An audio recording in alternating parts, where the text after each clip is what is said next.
G'day mates, it's your host Mary O'Neill Phillips and you are listening to Country Outdoors Podcast. G'day guys, we are back for another episode of Country Outdoors Podcast and we have our good buddy Larry Fleet here.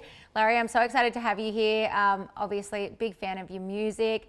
We had you out for NWTF convention and thank you again for playing that show and donating your time. But we really want to dig into your hunting heritage and just stories of you growing up as well. I understand you grew up here in Tennessee, right? Oh yeah, pretty much Nashville. Nashville. Kind of the unicorn, as they say. Yeah. Most people that play country music, they move from all over. And I didn't. I just grew up right down the road. And so there's a few of us. Mitchell Tenpenny. Yeah, well. Ernest, I think he grew up around here too. But and my guitar player, Catfish, he actually... That's his name, Catfish. That is not his giving name, but yeah, it's what I gave to him. So we... And that's a whole nother story, but yeah, so he grew up here too, but I guess I grew up right outside of it, so it was like 30 minutes west of Nashville here, but yeah, I grew up here and it was a whole different thing, you know, back in the day. We used to come downtown, we were talking about the other day, and I was like, we'd come downtown and see like, they had a thing called Dancing in the District. We used to come, I seen John Mayer down there, like nobody was there. You know, it was a Where whole was the different district? Like Broadway? like Riverfront area, like Yeah. Broadway area. So you used to be able to cruise down there. So when I was 15, my mom would be like, you cannot go to Nashville because you can't drive on the interstate, you know, 15, 16. So I found back roads all the way there. So we would go and ride and we would cruise and we just like cruise around like 2nd Avenue. You would like go down Broadway, 2nd Avenue, come back and cut down like by the Ryman and stuff. Wow. And you go back, you go up to the Tiger Market, the gas station. Yeah, it was a big deal. So you'd go up there and you'd hang out and then you just pretty much cruise all night. And that was just what we did. Just the idea of there being back roads that close to the city is wild to me because the city's just, it's a city now, Nashville. Yeah, it's a proper city. Yeah. So tell us about life growing up though. Like where did you live and who got you into hunting? Well, my dad got me into hunting, but we grew up in Dixon County. So it's like I said, 30, 40 minutes west, depending on where you're at. But, and then it's a pretty good sized county. So it's pretty rural out there. Yeah, Dixon's beautiful. It is. It's pretty cool. Where I grew up, we were talking earlier, it used to be really cheap, and nobody really wanted to live there. I mean, it was just a very small town, and we have one red light, and we got a McDonald's whenever I was in probably like high school or middle school or something. That's where it started. That's where it begins. Okay, and then, but yeah, I grew up there, and it was awesome. It's just farmland and little small towns, and you actually had like a downtown district. We still got it in Dixon. It's pretty cool, and they're rebuilding it and everything. But you got a cool little bar in Dixon. I remember that old like dive bar where they film a bunch of stuff. We got a few of them over there. Yeah, that little dive bar over there. Well, I think that it's a Sir Pizza now. Yeah, go figure. But hadn't been down there yet. I drove by it a few times, but there's a few little spots over there. But anyways, yeah, we grew up out there, and my whole family, like they all still live there. And my dad, a couple of his buddies that they fished together and stuff, and so they got me into fishing whenever I was little. 3, 4 years old. Caught my first catfish on a Snoopy rod and reel, pretty good. And then I probably started hunting at, I don't know, 8, 9 years old, like actual real hunting, Yeah. And was that what, deer or turkey or? Yeah, that would be turkey and deer. We would go squirrel hunting and stuff, like as little kids. My granddaddy got me my first gun was a 410 shotgun when I was real little. That's great. So I would, take it around after school and stuff and shoot squirrels and, just that kind of stuff. And we'd always, at holidays and stuff, Thanksgiving, whatever, everybody would show up and we'd eat and stuff. Then everybody would go out there and go squirrel hunting and things like that. But I remember getting into turkey hunting because that was a big deal. Yeah. Because my first time going duck hunting, I was like, I'm never going duck hunting again. We didn't have a good spot, so we just sat out there and never seen anything. Yeah, it was cold, and I was like, I'm not going duck hunting anymore. But turkey hunting, was in the spring, and my dad was like, "You want to go?" I said, "Yeah." My brother, I got a brother that's 4 years younger. He's like, "Well, y'all come with me," and we ended up killing. Me and my brother both killed turkey together at the same time. And my dad missed his, and it was funny. And but it was great. Me and him, we both killed us a turkey, and we were hooked ever since. Yeah. And then I shot my first deer. It was a little 3-pointer with a muzzleloader. That's how it should be done. Yeah, it was good. I was little, but that's why like you get kids into it, because then you're hooked, and you're like, that's what you think about instead of thinking about video games or running around, whatever. It was like we talked about hunting and fishing and being outside. And I remember going to Walmart and being like, "Dad, let's go over the hunting section," and we'd go over there and just look at duck calls and turkey calls, and we'd save up a little money and buy that new turkey call, and then it would get thrown away because we would just constantly be calling in the house or the car or whatever it was, Disappeared. Yeah, it disappeared, like our hermit crabs disappeared. And so I was like, that was, it was just fun, and it gave us something to do. And then now I've passed that down to my kids. I actually bought their lifetime license whenever they were born, because we were poor and nobody bought me a lifetime hunting license. So, still buying my own hunting license. That's a great gift to give really to. is. Yeah, 100%. Because who knows what it's going to cost by the time they're, old enough to have to start buying them or whatever. Yeah. But because my boy's 5, my little girl's 3, so my little boy goes hunting with me a lot. He's my buddy, and his favorite thing, we have like a little box blind or whatever out there, and every single time I've taken him deer hunting, we have seen deer. Every single time. So he's the lucky one. I guess so. And so we go, he sees him, he has fun, he sits there, we talk, carry on. He'll take a nap on the floor, whatever. Does he whisper? He tries. He's trying to. But then it gets louder as he gets more excited, and he'll bring it back down. But yeah, he's a lot of fun. And the first day I took him hunting, it was kind of cold out, and I was going to do with him what my dad did with me, and that was get up early, and we go to the gas station, and we buy biscuits. And so sausage, chicken, whatever you want, And so I take him, and he gets a bug juice, which is the little sugar water is what it is. Yeah.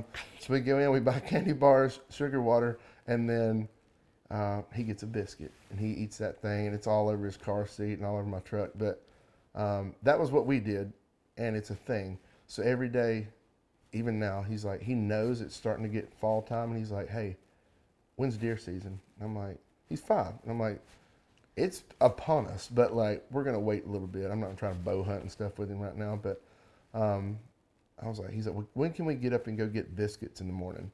So like, that's the thing that he's going to remember. It's kind of like Christmas Eve. Do you know what I mean? It's like that. It's like creating that magic and like preparation for the next day. I think it's lovely that you've got that ritual. It's exciting. Yeah.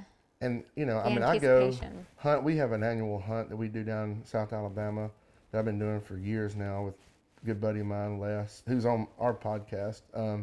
He's part of that, and we've been doing it for 12 years or something. I mean, it's been forever now, but it's exciting, and we all look forward to it. Mm-hmm. And Les's granddaddy was like a founding member of it back in the early 40s. That's cool. Is when this hunting club got together, which I'm now a part of. And so, starting in pretty much now, like September or something like that, his granddaddy would start getting his stuff ready for the annual hunt that is at Thanksgiving. You know what I mean? So he was pumped up about it. We get excited about it. We already got the text thread going. We get excited. We're buying this, and this to take out, and we stay in a swamp. We live out there. It gets stinky, but it's like, I'm sure. But it's fun. Yeah. And it's something to look forward to. And I think it's good for anybody, and kids especially nowadays with as many distractions as they have going on. Yeah. Let's, get together and have something to look forward to. And so that's what it's all about. And that's what I want to, kind of give to my kids. I want them to be excited about something and be excited about going outside. And so, I don't know, I hope it never ends. I hope we always have this, and because it's something cool to look forward to and to get excited about, because God's creation. We need to go check it out. It's pretty amazing. And if you sit down and check it out. I was gonna say, like, you know, just through your music, I assume that you're quite a faith-driven person. Oh yeah. And like, how do you then like find God in the outdoors? And is that something that like with your kids as well, you're trying to like shadow them in and like make them understand like this is His creation and this is what, you know? And because I remember I didn't grow up hunting. I started hunting 9 years ago. That my husband took me on my first hunt, and like, but for me, I was an adult having this very childlike experience where I'm sitting in a tree for the first time and the sun's cracking and I'm seeing a spider weaving a web in front of my eyes, and I just remember thinking, I've been asleep this whole time and the world has been awake and this is magical. And like that for me, like reignited something inside of me in my relationship with God that I didn't know I had access to. Yeah. And I think for kids, it's like giving them that is like so cool. Yeah, I mean, we've been lucky enough that they go to school, which is pretty much like a hangout for them, and it's at the church, and so yeah, they get to learn about God at their school every day. And they have their like little prayers that they do, which is really cool because I didn't really grow up like that necessarily. You know, it kind of come later for me. But yeah, so we talk about God all the time, but you don't even really have to if you just go outside. Yeah. And like you said, you know, it's dark and you hear, whoo, whoo, whoo, whoo, you know, off in the distance. You're like, well, that's cool. You hear all these different animals going and different sounds happening, and then when that sun starts to crack and it's breaking, and then especially in deer season or something like that, that's the coldest part of the day. You know, it's like very brisk, but you start seeing that, or you're deer hunting, you're duck hunting, you're out and you see that water. You know, if you're duck hunting, and the sun's starting to reflect off of it and stuff. It's like I always tell everyone, like, how can you not believe in God if you went and seen this? Like, there's no denying it for me anyways. And so that it's a very spiritual thing for me every time I'm out in the woods. But and that's where I find God and stuff come from, was just, it's not even just hunting, it's riding around on back roads and seeing a hayfield, or sitting in a deer stand by yourself, and it's the most quiet. It's when the world kind of stops for me, and all the outside noise is gone. You're just waiting on a deer, or you're sleeping, you know what I mean? Whatever. It's like, that is, for me, when I just slow everything down and I can see God anywhere and everywhere out there. It's pretty remarkable. It's pretty impressive what He's done there. So I think as well, like with, like what you were saying before, with how like everything now is, there's not that much that's left to the imagination anymore. Like, we have access to so much information. You go online, you know everything about people's lives. Like, you can research everything and have information. But the outdoors is completely different. Like, it's always hard. You can kind of map out what you think an animal is going to do, but you have no control over it. It changes every day and every second. And so like that's why you see an 80-year-old man still getting excited to get out there and go on his last hunt and all of that. And like, I think the world would be a much better place if everybody could tap into that a little bit more and less of the TikTok and socials and all of that stuff. Well, and that, the whole Instagrams and all that, like, you know, we got a decent following and stuff out there, but and I do stuff on there, and I think it's good for things, but it's like, I try to share some of that, and it's funny because the world views hunting and things as like, we're a bunch of barbarians out here doing, you know, just killing animals, but it's like, I teach my kids, we're not going to kill anything that we're not going to eat. Yeah. And we eat whatever I'm killing, and it's like, that's the way it's always been. And if you let, it's just like anything else, if you let all that outside influence come in and then they wash away everything that is, you know, tradition and everything else, it's like everything gets forgotten about. And got to stand for something or you fall for anything. Exactly. I remember killing this deer last deer season, pretty good old 8-pointer. And I just come back from London and went over and played a show, and I flew back in, and my clock was all messed up, you know. Yeah. My boy went and took a nap, and I couldn't rest. I was just wired. So I said, I'm gonna go hunt, and I ended up going out in the woods, and I killed this big old 8-pointer that day. And I remember getting my boy, and he got up in the bed of the truck, and he's holding the horns, and that picture's on my wall too. It was a cool picture, and we're holding this deer together, and we got our camouflage on. It was a big thing.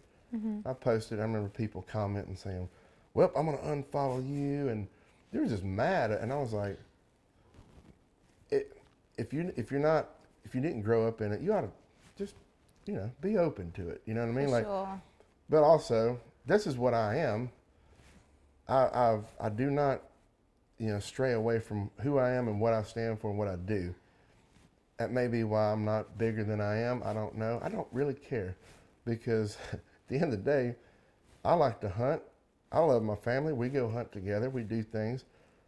I get to play music for a living. Yeah. I do all right, and I provide for my family. Like, I don't care how big I am on TikTok. I really could care less. And there's a couple things in there, I think. So number one, what a lot of people don't necessarily realize is, like, up until the Second World War, when fast food was invented, most people knew somebody that hunted, and most people had a garden.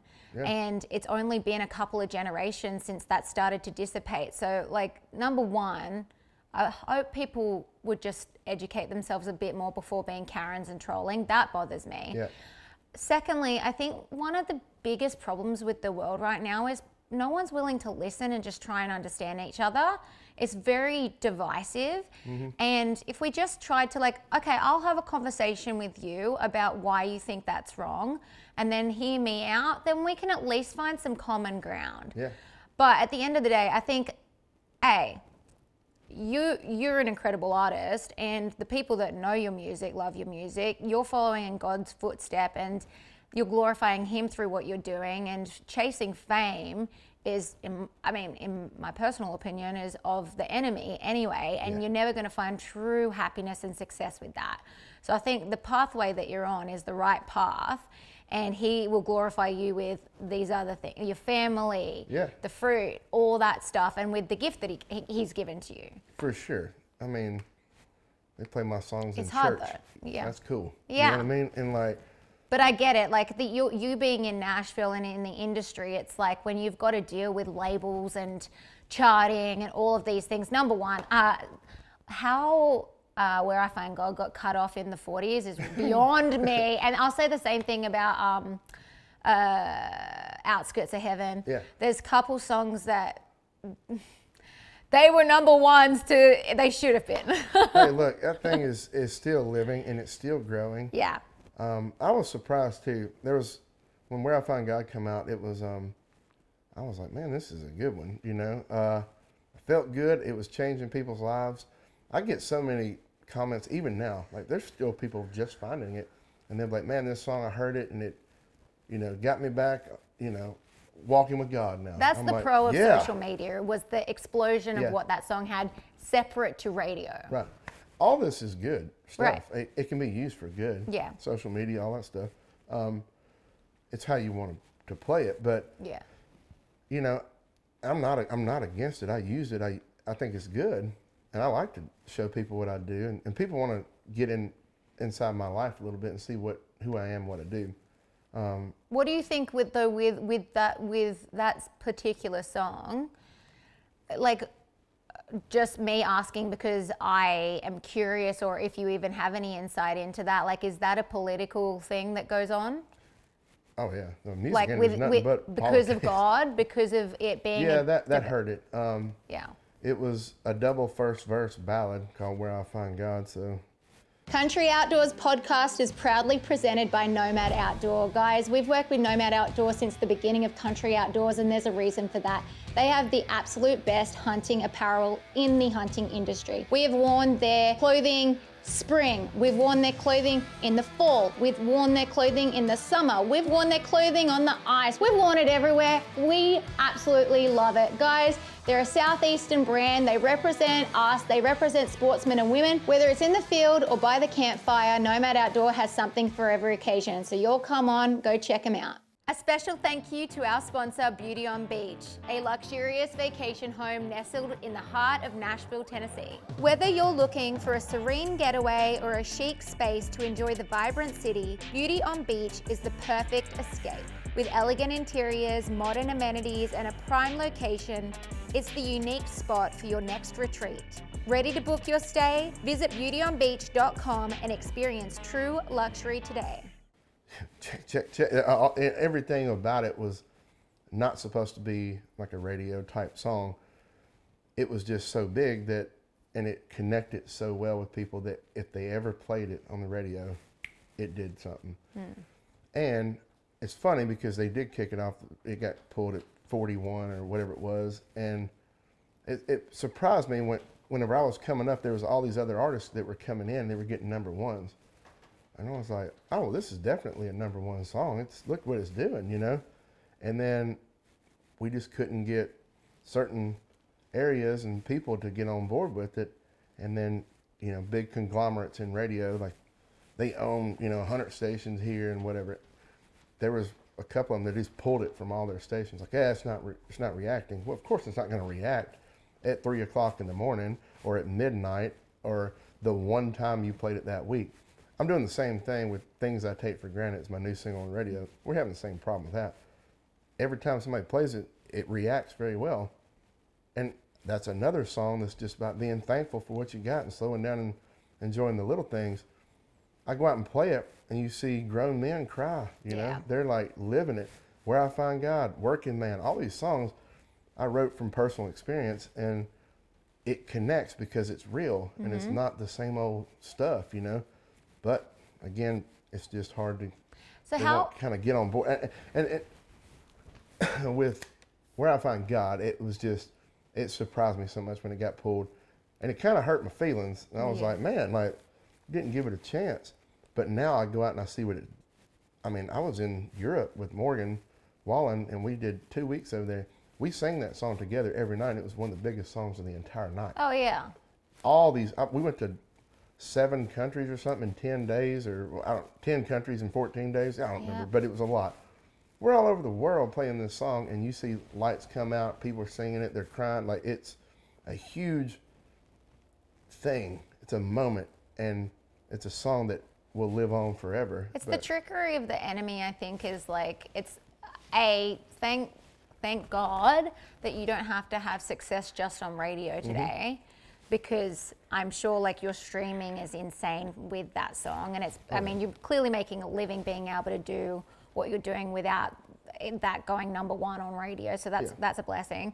But I also think there's a lot of smoke and mirrors with that stuff, and like what you said, it's the trickery of the enemy, you know.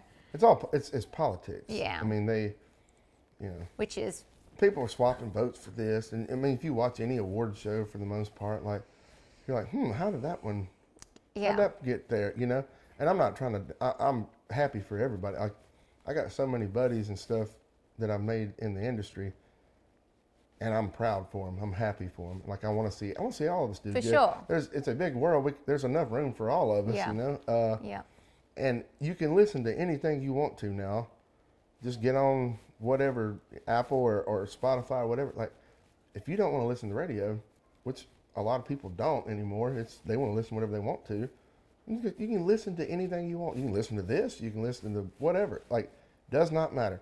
So I think that, radio, it's got its place, and a lot of people do well with it. I hope I do one day. Like, personally, I would love to have a big old number one hit that I sang on, like whether I wrote it or not. If it was my own song that I'm singing, that's awesome. I would love to have that, but it may never happen for me, and I'm okay with that. I've written number one songs for other people, but and that's fine. I make a living. Maybe that's where God needs me to be, wants me to be. I don't know. I'm good with it. At first, like I said, with Where I Find God, that one hurt me because I was like, this song, everybody needs to hear it. It wasn't about me trying to get a number one. It was, I wanted to get it to as many people that could hear it. And that was in my eyes at the time. I was like, well, radio is the biggest way to get it out there. But now social media, that thing has gotten, I don't know how many millions and millions of views it's got or whatever. Like, it's a lot. Yeah. So it has gotten all over the world, and it's done its job, and it helps people even to the day. Like, there's people still finding it today. Yeah. So it lives on. It's cool. Social media is good for that, to spread the good news that way. You know, it's also kind of like a beginning a hunting season anthem. We've got a couple of them, like, you know, obviously Seminole Win before turkey season, but Where I Find God is another one that's entered the chat room for us now, and it's like we've got our couple of favorite songs that we play on opening day or whatever, and that's definitely. Well, and that song, I had a demo of it because before I got a record deal, I'd written that song. I had nothing. So what's the story behind that? So with Where I Find God, like, I didn't have a record deal. I had no publishing deal. I had no kind of deal at all. I was just writing songs, and I had started this thing because I got to be buddies with Jake Owen, another country singer, and I had like 100 followers on Instagram or something. He was like, man, you need to grow your social media, and like, it's a good way to get it going. I said, well, how am I supposed to do that? He said, well, just get on there, like, and do some videos, sing a song, whatever, like, do stuff and get people to follow you. I was like, okay. And so I started doing a thing called Gospel Song Sunday. So every time I go to church, whatever song we were playing or I heard at church that day, I would go home and I'd just play one of the songs. I started putting it out there. Well, then that started generating stuff, started getting followers. And then Jake posted about me a couple times. Things started growing. Well, then, I don't know, a few weeks after doing the Gospel Song Sunday, it started kind of booming. And booming at this point was getting a few hundred views, you know what I mean? And Connie Harrington, big songwriter here in town, she's one of my favorites. I mean, I love Connie. And just a sweetheart, and she's written some of my favorite songs. So she hit me up on Facebook or something and was like, hey, I would love to write a song with you. I was like, man, this is amazing, you know? Yeah, let's do it. So I said, I'd love to. So I went, the first time I met her, we went to her office, we talked for a minute, we drank a cup of coffee, we sat down. About 2 hours later, we wrote Where I Find God. Wow. And that come from her because she said, I got a title I think you'd be good at, and see if you like it. And it's called Where I Find God. And I was like, you're like, I'm on it. I'm like, yeah, this sounds great. I would love, here's Where I Find God. And I just started naming off stuff. And she's big on the lake. She likes to fish and stuff, got a little lake house. And so hers was on the water and stuff. And I remember going fishing with my dad and stuff all the time. And we had lived the same kind of life. And I was like, let's just write that. And then when it comes, I ain't too good at praying, but thanks for everything. I had said that because I was like, how does a good old boy pray? Well, most of the time they don't know what they're doing. They're just talking to God. So I'm not too good at praying, but thanks for everything. That's me. That's what especially at that time, I was very new in, you know, the whole Christian journey right there. And I was pretty fresh, and I was excited, and I was gung-ho about everything. And I'd, you know, talk to God, and it was just, hey, thanks for everything, like you're talking to your buddy. And so that's how that line came about. And then it was just, I just wanted it to be a simple song that anybody can kind of relate to. Yeah. And so we did it, and I sang we had a really good demo. And we actually hired real band members to come in and play. And then I sang the demo, and me and my buddies would ride around in the truck going duck hunting and stuff. And they'd be like, put that song on. Aww. So we had the demo. We were listening to the demo for a year or two before it ever even did anything. And there was different people wanting to record it. And it would have been good for me at the time. And I was excited about these big artists wanting to record my song. And then as soon as I got a record deal, I was like, if nobody's doing it, I'm going for it. And so I took it in, and we cut it, and the label actually held it for a while. They didn't put it out in the first record. They didn't really know what to do with it. And then I was like, man, I think there's something to this song. Me and my buddies like it, you know. We hunt, and that seems to kind of be my fan base. And they were like, well, I said, what if we put it out on Good Friday, you know? And perfect. Yeah, they were like, yeah, that sounds good. Let's build a little thing. We'll do a little video for it. And most videos can cost anywhere from $50,000 to like $100,000 or more. Surely not anymore, though. Oh yeah, Really? It's crazy. And so I mean, tons of money to record like a real music video. And so we went down to the lake and we ended up recording it. And I did about 8 songs in a little church and acoustic videos. So then we ended up getting 8 or 9 songs that day. And it cost $3,000. And that was the first, we put it out, and that thing got millions of views on it. And it actually got nominated for CMA Music Video of the Year and all this stuff. And we had $3,000 in the whole thing. That's and great. so it was pretty cool. But it reacted with people. Like they heard it and they're like, man, this, I can get on board with this. And so, and when right when it came out is when COVID happened too. So I think a lot of people were, searching. And it was what they needed. And needing that at that time for sure. And so that song, I mean, that's how it all come about. And, super proud. I mean, it's really, that song has built my whole foundation for my career. And that's a good one to stand on. Well, really. also I feel like it's probably for you, like taking some pressure off you you don't have to be anything but yourself. Like that's what you launched with. Yeah. That was your hard launch. I don't have to do anything I don't want to do because Everyone knows this is Larry. Yeah, this is me. That's what I am. And so, and even that first record, I was super proud of that one too. We had a couple songs on there that we were trying to feel around, but it was, you have Working Hard. Everything I've done has kind of been this working man anthem kind of thing, or working woman too, like just working pride kind of thing, and Blue Collar and, things like that. So, which is what I am, is where I came from. So I've been very blessed that, a lot of artists are trying to figure out who they are constantly. And I didn't have to, I just kind of knew what I was and went in and it worked. And so, yeah, you're right. I get to just kind of do whatever I want to, put out the stuff that I want, because that's kind of seems to be what most people want anyways. Yeah. I still write a few that, it could be for someone else. Yeah, someone else or whatever. But for now, I get to kind of curate whatever album I want to put out, and I want it to be good. And, some of it is just fun, some of it's spiritual, but it's all over the place. But that's my influences, I got a lot of different influences musically. And so I just, it's been a really good spot to be in because I get to kind of be myself. And people like that, I guess. And so what has your family back home and your wife and kids, as they've gone on this journey with you, what has been the discussion at home? Pros and cons? Well, my wife, it's funny because we got together and I had nothing going on. And I was working, doing concrete work and stuff like that. And actually when we got together, I was playing bars and I was doing my thing. And then I was like, this is getting serious and I probably ought to, do something worthwhile, besides playing all these bars. So I started working. I was doing asphalt work, and so we was paving, and I was running machinery and stuff like that. And then left there. We moved to Chattanooga. That's where all her family was at. And I got over there, and I started working for this company and got into the construction field over there. Actually, my first job over there, I was working for the state, and I was cutting grass. I rode a mower all day. And then I got this better job, and it was working for a company that would go out on job sites doing concrete work and asphalt, and my background helped me out with that one. And so that's what I was doing for quite a few years. And then playing bars, on the weekends, just having fun, still writing a bunch of songs.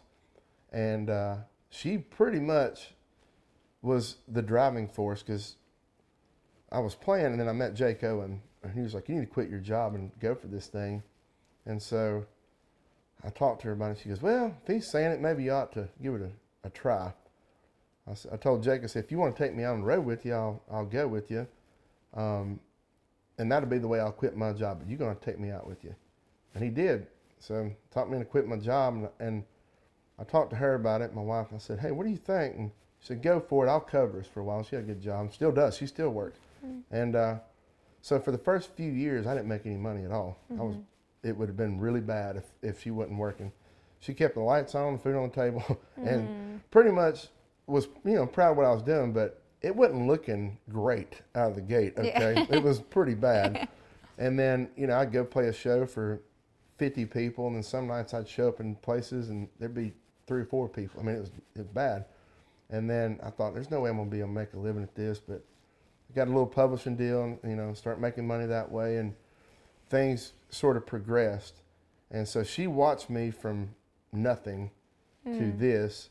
And it is, it's funny, she says that sometimes she can't believe, like we go, to the airport, we go somewhere and people want to come up and take pictures and come and talk to me, or you see a grown man knocking kids down trying to shake my hand, and it's like, it's funny to her because she's like, you're just the same old dude that was pouring concrete or cutting grass, and to see that transition there.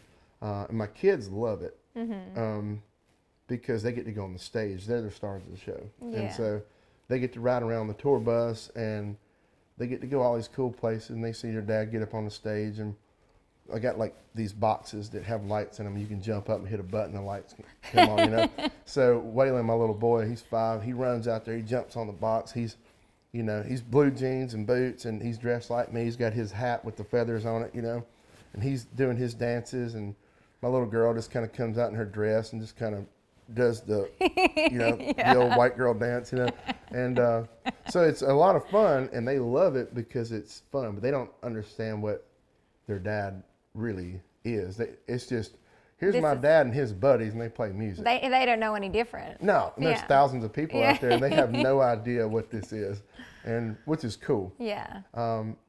He went to school the other day, and his little buddy Parker or something like that was like, "Your dad's famous," and he was like, "What does that mean?"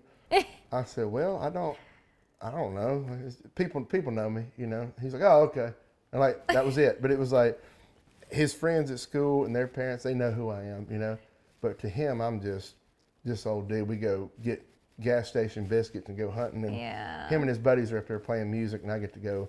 He goes up there and he plays drums. He does stuff, and so all of this and the family and everything has been we're all going through it together because I don't know. I never would have thought this would have ever happened. I honestly would think I'd still be pouring concrete or something right now, but it's been a cool journey, and it's still going, and things are happening. And we get recognition on stuff. We got an award show tomorrow. We wrote a song and getting awards and things like that. It's pretty cool to get, recognized through your peers and stuff. That something you always dreamed of. I used to say I never want to be famous. I never want to sing. I just want to write songs, and I never cared that much about fame or anything. It kind of scares me a little bit. But I'd rather just be able to go to Cracker Barrel and nobody know, Yeah.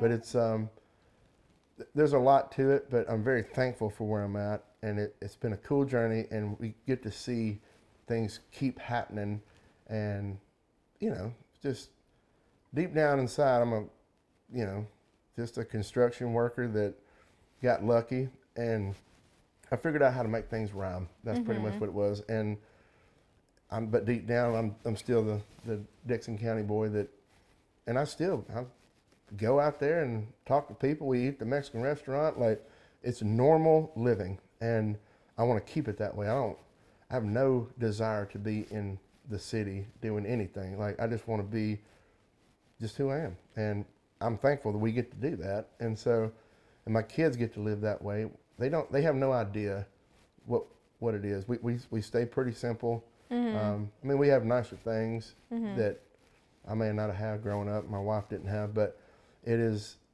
pretty normal stuff. Matching camo. Matching camo. I've still got junk trucks and cars that don't hardly run. You know what I mean? Like it's I like tinkering with them. They probably don't have microchips, so you're gonna need to hold on to those ones. Yeah, exactly. If they do, I'm taking it out. And it's like, so we get to do that. We go ride on 4-wheelers. We go hunting. We do all the same things that I grew up doing.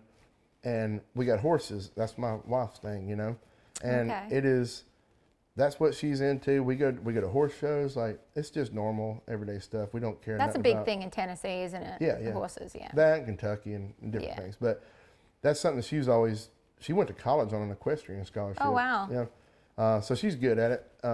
I ride every now and then if my hips will allow it. But it's fun, and that's kind of our life. And we just keep it as normal as we can possibly keep it.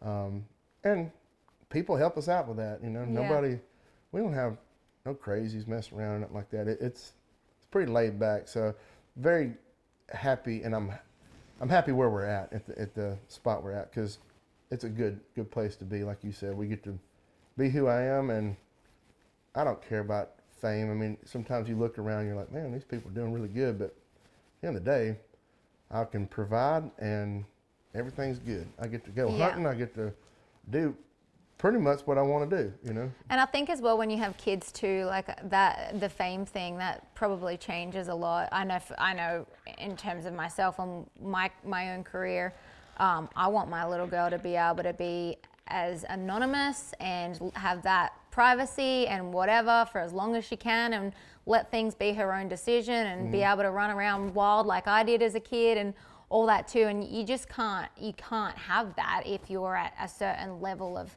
fame. Like if you've got people wanting to know every inch of your life.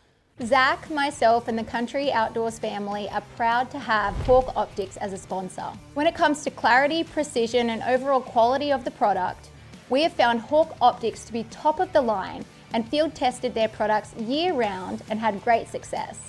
You can check out this example here on the screen of my recent Colorado elk hunt, where I harvest this monster bull elk using the Frontier 30 SF hooked up onto my fix from Q. All right, guys, I have a confession to make. I have a terrible sense of direction, and it's no wonder I haven't got lost in the woods or eaten by a bear at this stage, but there's a reason for that, and it's because I have Onyx Hunt. Onyx Hunt is incredible. It's an incredible mapping feature, and it has helped me navigate my way out of some pretty sketchy areas using the compass feature. I've been able to get back to my truck. I've been able to drop pins and waypoints to be able to coordinate how to get to A to B, to be able to find that turkey that I saw on the road and knock and get permission. Guys, though, if you really want to know who's a fanatic at dropping pins, it's my husband, Zach. If you look in his phone, he has thousands of these pins. If it was the 1920s, he'd be able to trade them and get some money out of them. But don't take my opinion. Go and download Onyx today and check it out for yourself. Good luck this fall. When I got some buddies that are the biggest thing there is, you know, and it's hard on them. They can't go anywhere. Yeah. Me and I've seen it the other day. Like, I get recognized and stuff, but I think you're in a good sweet spot. I'm in a good spot, because most of the time the people that recognize me, they want a picture and stuff. They're fans. They're real fans, and that's the thing. If you know me, you're probably an actual fan, and they're cool. Like my fans, people, you know, come to my show stuff. They're awesome. Yeah. They bring their families out. There's kids. It's like a Willie Nelson show. I mean, there's like 5-year-olds and there's like 90-year-olds. Yeah. I mean, we got them all, and that's pretty cool. So they're normal people, and they just want to come up and say, hey, they enjoyed this. They'll tell me a story about, you know, something that where I find God or whatever, you know. How so it's really their cool. Lives, yeah. It's not just this weird thing, but I got some buddies that are, I mean, mega superstars, you know, and they go out and they got to have a crew around them to protect them, you know. They have to, I mean, they can't go to Cracker Barrel, you know. They can't, I mean, they can't do it. You know, we was out one time, me and Morgan Wallen was out somewhere, and we went to a Bass Pro Shop to look around. He asked me, he said, you want to go to Bass Pro? I said, yeah, let's go. So we got a van, we went down there, and I remember walking around. We were there about 5 or 10 minutes, and I heard people working there say, hey, Morgan Wallen's in here. Next thing you know, I mean, people started, you know, posting stuff or whatever and saying, hey, you know, so-and-so's down here. And then next thing you know, they said, hey, we got to go. Yeah. And let's all jump in the van and take off. And it's like, it's hectic. Hey, man, I don't know. I don't want that. No. You know, that's, I want to go to, you know, hunting store or whatever. Talk to old Bob? Yeah, I was going to hang out. And it's like, and he, so, you know, he's one of them. It's hard for him to do anything. Yeah. And there's plenty of, me and Thomas Rhett were on an airplane together yesterday. We were coming back we had to go out to California and play some stuff. And I was with John Party, and he was out doing something else, and our buses just lined up at the airport together, and we got off and was on the same plane. So we sat and talked and going through the airport, you know, me and him sitting there talking, and people coming up, getting pictures, and they were nice. We got back to Nashville and trying to make it to the truck, and people just, you know, he's a really good dude. And so he was, you know, talking to everybody and everything, but I noticed he was getting a lot more than I do, and it wasn't nothing bad or nothing like that, but You're right. I'm It's kind of in a sweet spot. You're in a sweet spot. You really are. And yeah, I mean, that's just a constant energy drain on you. And we all have bad days, and we all have days where, last thing you want to do is finish your 9-to-5 job and go home and your boss be there. Do you know what I mean? It's like, you're just like, it's constant. I think where you are is great. And especially for your kids and. Yeah. And don't get me wrong. Like, I love talking to people. Yeah. And most of the time the people that come up and talk, I'll carry on with them because they're, construction workers or something, and I want to know about what they're doing. So we're in a good spot, and I don't mind it because I know it's what I do. It's kind of part of it, and nobody really bothers me, like if you come and talk to me, you ask me for a picture or something, like it doesn't bother me. Yep. It's an honor. Yeah. Because there was such a long period of time where nobody cared. Yeah, so, that's how it's yeah. They didn't care about me, and they didn't care about the music. I couldn't pay people to listen to my songs, and I remember when I wrote Where I Find God, going and playing in bars, and nobody cared. They wouldn't even listen to it, and it was like, so I know what it's like to have nobody listen to you, nobody want to get your picture, your autograph, or whatever. So none of that bothers me, I just the super stardom is never really. I think some people I want to have to be ushered to my private jet and fly out here. That's not really my thing. If I want to fly on a private jet, that sounds fun. That's cool. Sounds expensive to me. Very expensive. Now, if we're going to Oklahoma, I want to go duck hunting or something. It gets us there quick. But True. None of that. That's things about that is cool. Yeah. But we're in a good spot, and I love my fans. I love talking to people. I love that they come up and ask me for a picture or whatever. It's an honor to me. Yeah. Well, okay, so it is the fall, as you know. I guess. And I saw some. It's a weird thing in Tennessee because it is 90 degrees, but I do see the leaves turning outside and dropping. And I love that shirt, by the way. I told you that when you first walked in, but it's very, very cool. For the fall, I want to know, what are your plans? Well. Yeah, all things fall. All things fall. I love fall. That's one of my favorite times of year. Yeah. Because you went through that hot spell, which we are still in it. It's 87 degrees, whatever it is outside. And that's why I wore pants today, because I told you we've done podcast stuff, and I was going to wear shorts, but I wasn't trying to show too much skin on your show here. But it was fall is my favorite time because it starts to cool off. It's football season, and you can start smelling the change, and getting ready, ramped up for deer season and duck season. So we're working hard right now. We're kind of in the middle of it. Fall is usually, music-wise, is a really busy time. You have your fall tours and everything. This past weekend we've been in California. I'll be home for a couple of days, and I'll fly back to California, finish out and run out there. And then we got the festival coming up. And so it's a lot of shows. We'll be very busy doing that. But come about November, we will start slowing down. So were you on your, you got a bit of land where you are, right? Yeah. And so you'll go deer hunt on your property? I got some hunting properties. My wife feeds the deer, and so I can't kill them. But it's, we got right down the road, it's a really small plot, this one, but it's just full of deer.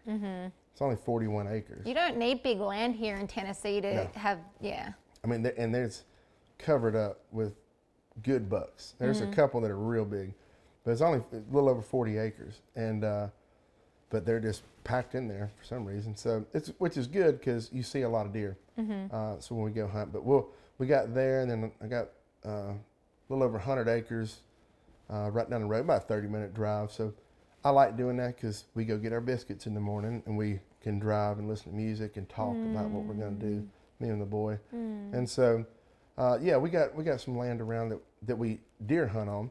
And then I got a couple buddies that, my cousin ended up getting a duck blind over in West Tennessee this year. So I'll probably sneak over there with him. But on the Real Foot?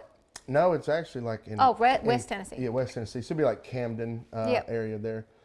So he's got a spot, and I might go over once or twice with him. But my buddies, they got a couple of spots over in Arkansas, like northeast Arkansas, and we'll go over there and duck hunt. And then there's a guy named Rusty Creasy. I don't know if you know Rusty or not, but like a pro duck hunter with Coca-Cola Woods and all that stuff.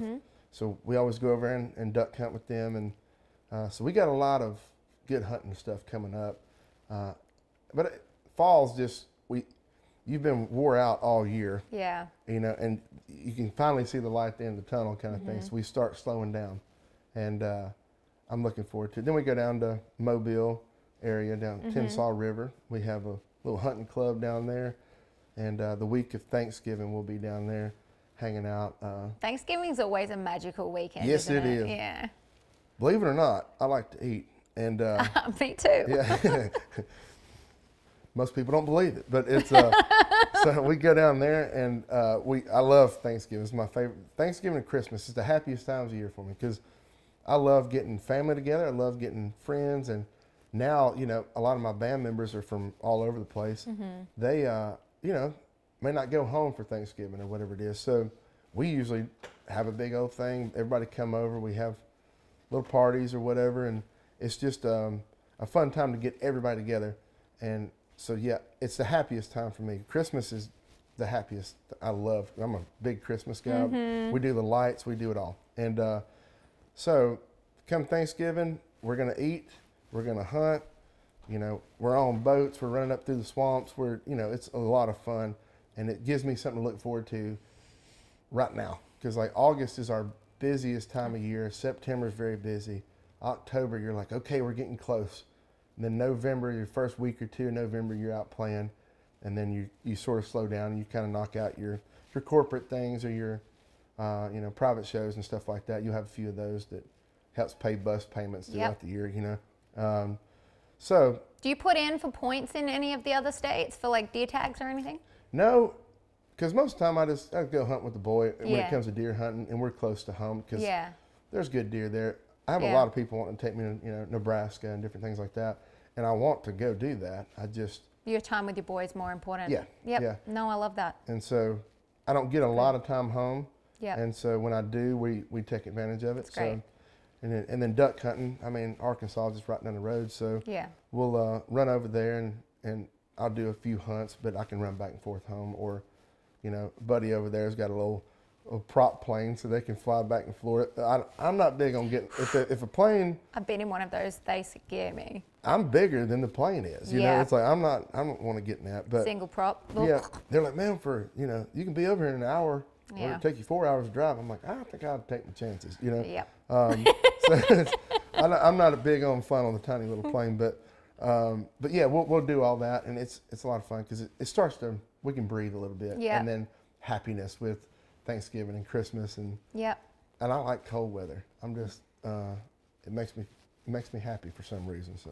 Yep, and then we start to gear up for turkey season again and WTF. For us, it's like we get through the fall and then we do Christmas, and then like my eyes are just on turkey season and WTF convention, and that's like the year again.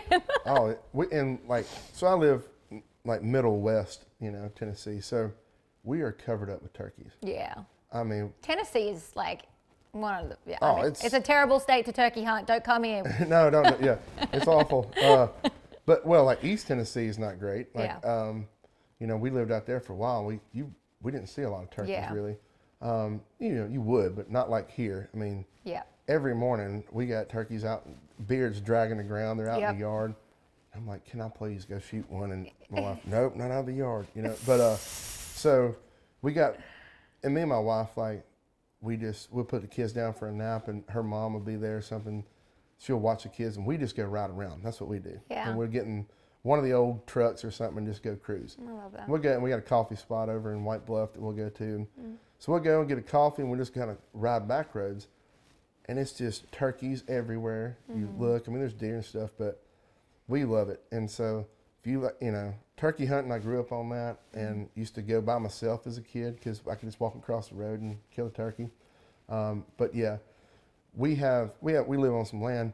We'll sit on the back porch. It's all woods behind us, and early in the morning, starting, you know, like March and stuff, you start hearing them, you know, gobbling and stuff, and that gets my blood pumping. Yeah, I love it. There's nothing better than being in the woods, and not in the field. The fields are cool, but deep in the hardwoods. Yeah. And it's quiet, and all of a sudden a turkey just. I agree. It makes you. It scares you. Like. Yep. And then instantly your heart rate goes up and you're like, oh, he's on me. And so I love it. And turkey hunting, bird hunting, but turkey hunting is one of my favorites along with ducks. But, and it's because you call and they call back to you. Country Outdoors is thrilled to have partnered with Moultrie Mobile. This fall is an extremely busy fall for us. We've just been out in Colorado elk hunting, and now I have my Iowa tag that I drew, and Zach and I both drew Kansas, which means we're going to be scattered all across the country. So we've done the same with our cameras this season. That means we can get the intel in the field when we aren't there. As you guys know, when it comes to those big bucks in the Midwest, as soon as they pop out, you want to get out there as quick as you can. And because of Moultrie's crystal clear images and videos and the ability to connect to all 4 US cellular networks, you're never going to have to worry about getting those images and videos when you need them. The app is also loaded with amazing features like weather, mapping, and buck prediction in the game plan feature. Get an edge with the Moultrie Edge 2 series cameras and the Moultrie mobile app. When you think of the biggest hunting shows, the most legendary hunting shows in outdoor television, what channel do you think of? Outdoor Channel. Country Outdoors is very proud of our partnership with Outdoor Channel, which started during the pandemic in 2020 with our turkey tour, and which has now evolved into a popular adventure series 4 years later. We are available on all Outdoor Channel digital outlets, including My Outdoor TV. And guys, they're giving out a free subscription to My Outdoor TV, so go and check it out. And Have you elk hunted? No. You probably love it. Elk Hunting is, it just depends. Like I just did a rifle elk hunt and it just depends. Yeah. But elk hunting is very similar to, it's like a big turkey. Really? Oh yeah, because they call back to you. And so yeah, you would love it. Well, maybe I'll go. Maybe that could be your new bucket list. Because I was going to ask you, like, if I'm gonna need a bigger house to put my deer head on the wall. You know, it's, I gotta show you this bull that I just shot. I have some photos. I'll put it up. my husband and I were just out in Colorado, and I've elk hunted with him for a couple years now on public land in Colorado, and like that is, if you want to just beat the dirt down and get nowhere, go public land hunting.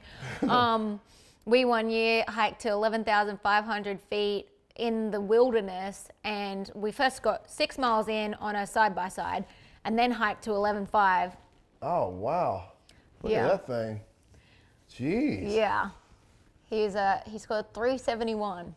Golly, what kind of gun was that? That is it's called the Fix from Q. It's a bolt action with a silencer, and it was badass. That's cool. It was really cool. I would highly recommend you go on elk hunting, because my husband's a big turkey hunter too. He grew up in South Georgia, and that's his thing. And he always says, like, yeah, if you like to turkey hunt, you'll love to elk hunt.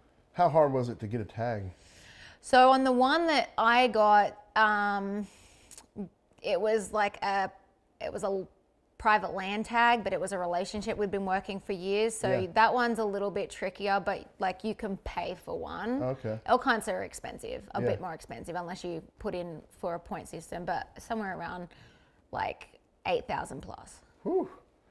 Well, but you got, bucket list, you can have your goals up there, and then, Yeah, I've paid more for the amount of meat that we have from that bull is insane. Oh, we've got you feed a burger village, steak. that's Oh right. my gosh, we've been eating like kings every night. So, Have you ever been moose hunting? No, that's definitely like up there for me. I want to do Alaska moose and brown bear as well. So we were in Oslo, Norway the other day, and we went to this restaurant and they served nothing but like moose and whale. Whoa. Weird. Yeah, but I had a moose burger, pretty good. Oh yeah, moose burger's great, and especially they probably cut it with some pork or something like that too. Probably so. Yeah. There's a couple places that I really want to hunt. There's in Iceland and Greenland you can do reindeer hunts, and so it's like a reindeer hunt. One has muskox as well, and then once you tag out, you can do a seabird shoot. Really? And it's freaking cool. I want to go to Argentina. Yeah, for stag. Yeah, well that And doves. and doves and ducks and everything else. Yeah.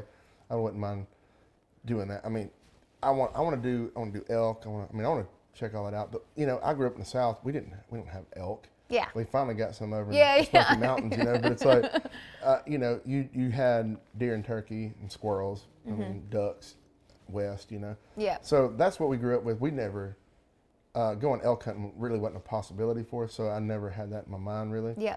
But some of my wife's, her cousin, they moved to Montana, and so we go up there and see them. I saw those photos of you guys fishing up there. We went fishing. I Beautiful caught up there. first time fly fishing. That was pretty cool. We caught some trout and stuff. That's a whole nother thing. You're on this like little tiny banana boat looking thing and no motor, and the guy in the middle is with the rowers, and he's like, y'all just stand up. And I'm like, the water looks about that deep most of the time, and there's these big rocks. I was like, we gonna wear a life jacket or whatever, you know? Like, he was like, well, if you fall out, just stand up, you know? And I was like, true.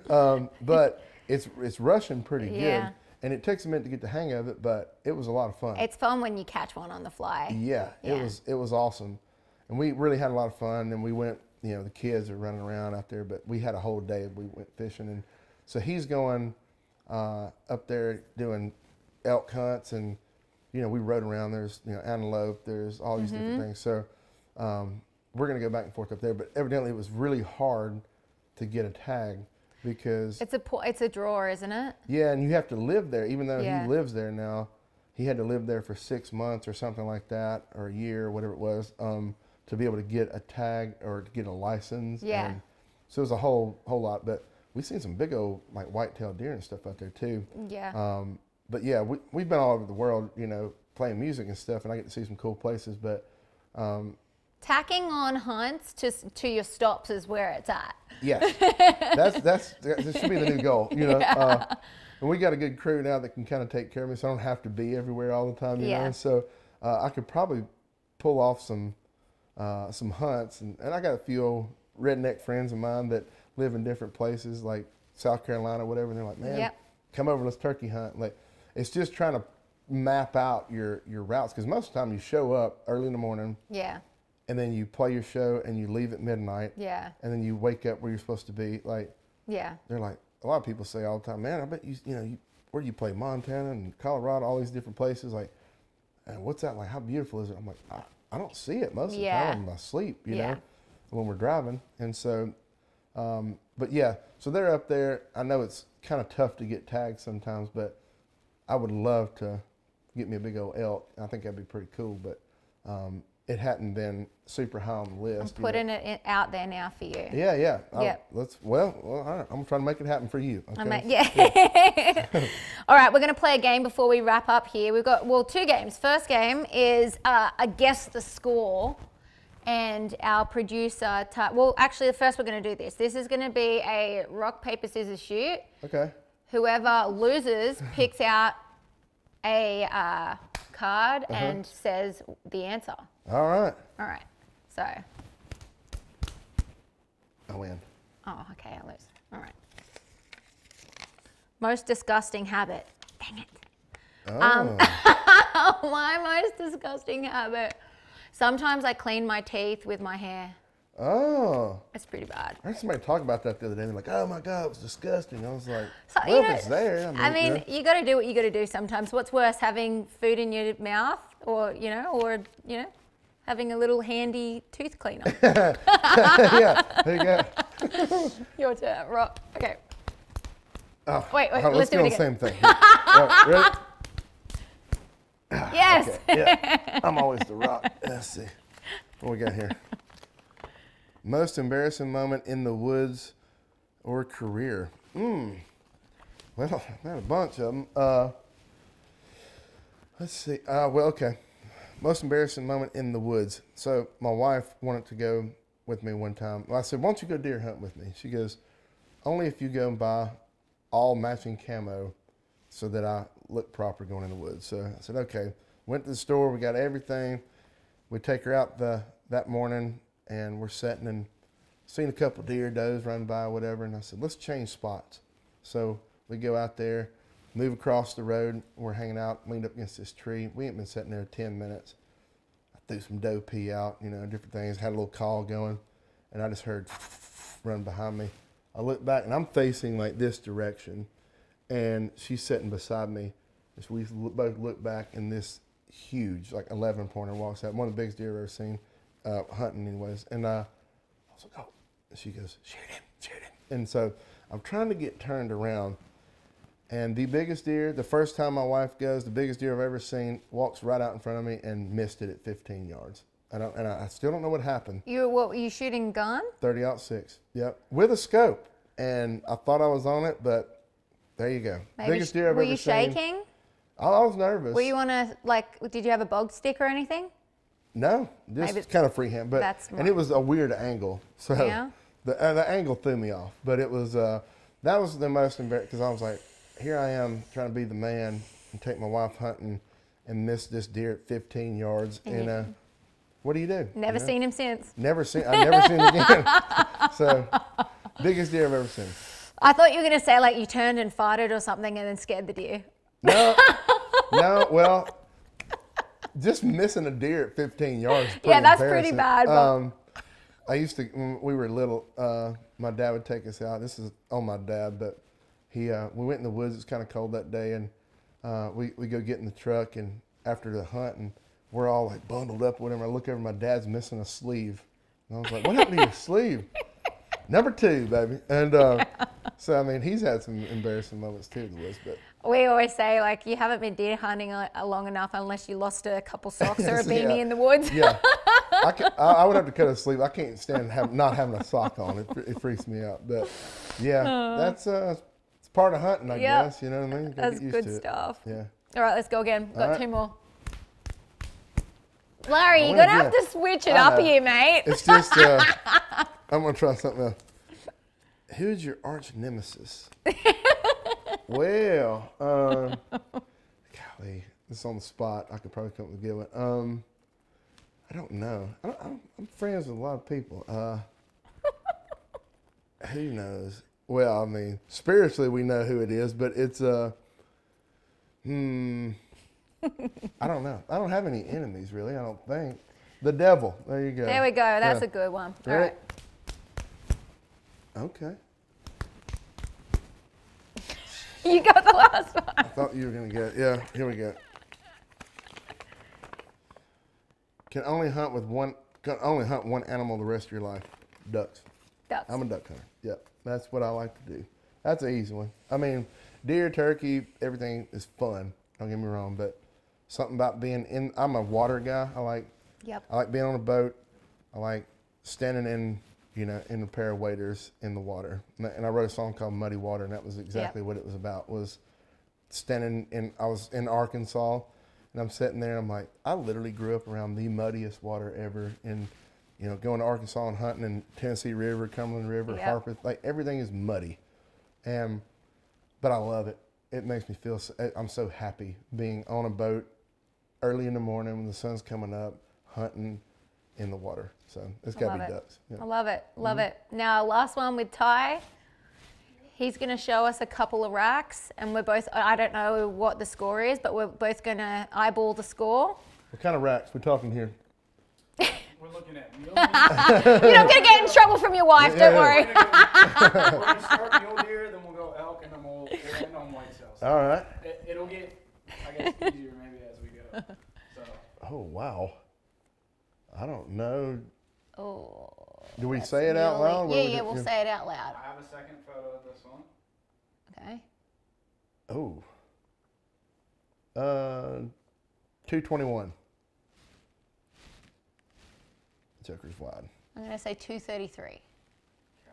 The score on the mule deer is 226 and 4 ace. We're both We're like kinda in the pretty middle. good. Yeah, That was kind of smack dab in the middle. yeah. Okay. All right. Pretty good. I only have just this one photo of the elk, but it's a pretty good one. Dang. Nah, you got an upper hand here because I don't know anything about this, but that's a lot. What'd you say yours was? Mine was 371. 390. 410. Official is 422. Wow. I was way off, but You I have no didn't idea. know what you're looking at. That's all right. I have a I couple, There clearly we go. didn't either. I was 10 I have a inches couple off. photos of this whitetail. So. Okay. oh, jeez. Is he in velvet or am I blind? He's, My eyes he's are just. thick. Okay. Okay. 1, 2, 3, 4. 1, 2, 3.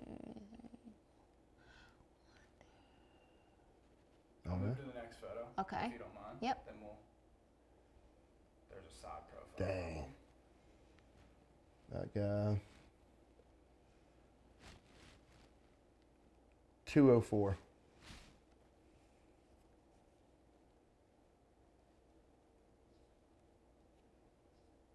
Can you show me the other one again? Yep, I have one more as well. Maybe Okay. that'll. Can you use it in a sentence? Yeah.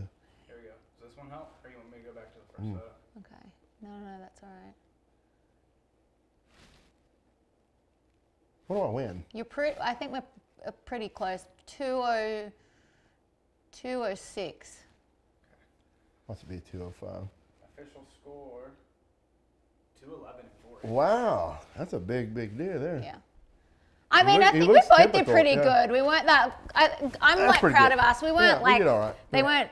They weren't bad. All right, Larry. I'd probably miss that one if it would walk through the woods. Oh about yeah, 15 yeah, yards, yeah. That's when you're actually going to take the sleeve off. Yeah, I know. So you back on? Who are you back on the road with? With John Party. John Party, Right now. yeah. Yeah, we run that till the end of August, I guess, and then a few things here and there, like kind of one-offs, and got a little state fair, county fair, something like that out in Chattanooga. So that should be kind of fun.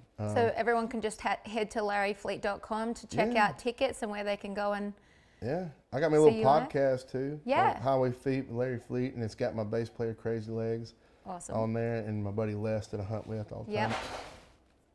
What that was. That's Ando back there just making a ruckus, Yeah. telling us to hurry up. So we'll have we're on there. We talk about the shows coming up, and just we actually talk a lot about being on the road. Like every weekend, we have something crazy just I'm happen to sure. us. So Yeah. it usually is a recap of the weekend, you know. Yeah. So yeah, we have that going on. We got shows. We got working on a bunch of new music and stuff right now too. So hopefully we got a tour coming up in February of Hard Work and Holy Water, is the name of that one, and starts the day before my birthday, February 13th, and Yep. then we'll go to May or something like that, I think, and then see what happens after that. Okay, awesome. And everybody can stream Earned It absolutely everywhere. Everywhere. Yep, that's awesome. It's a pleasure having you on and Yeah, thanks wishing for you having good me. luck this fall. Yeah, thank you. Thanks, mate.